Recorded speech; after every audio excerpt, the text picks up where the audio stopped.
నాకు తెలిసి అయితే నేను చూసిన దాంట్లో రోడ్లు అయితే ఎంత క్లియర్గా ఉన్నాయో. అంతకు ముందు రోడ్లు అసలు పోవాలంటే భయం వేసే జర్నీ చేయాలంటే ఇప్పుడు ఎంత బాగున్నాయో అసలు. నేను చెప్పాను కదా, ఊరు నుంచి హైదరాబాద్ నుంచి రావాలంటే వింజమూరు నుంచి ఆత్మకూరు దగ్గర రావాలంటే గుంటలు మెట్టలు మీద ఇన్ని యాక్సిడెంట్లు, ఎంతమంది చనిపోయారు.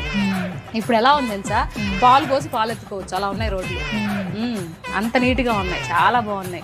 కాఫీ తయారైతుంది చూడండి బాబు. రోడ్లు ఏడ పట్టినా ఎక్కడ పట్టినా రోడ్లు గుంతలు. ఒక్కసారి చూడండి, పాలు పోస్తే కాఫీ డైరెక్ట్ తయారీ. పాలు పోసి పాలు ఎత్తుకోవచ్చు, అలా ఉన్నాయి రోడ్లు. అంత నీట్ గా ఉన్నాయి, చాలా బాగున్నాయి రోడ్లు, చాలా అద్భుతంగా ఉన్నాయి. కూటమి ప్రభుత్వంలో రోడ్లు సూపర్.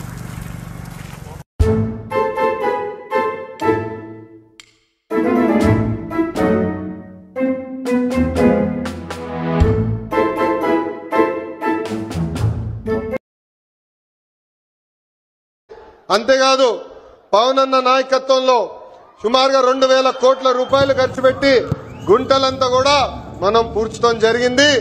ఈ రోజు ఎక్కడ లేని విధంగా కొత్త రోడ్లు కూడా మన ప్రభుత్వం వేస్తున్నాం.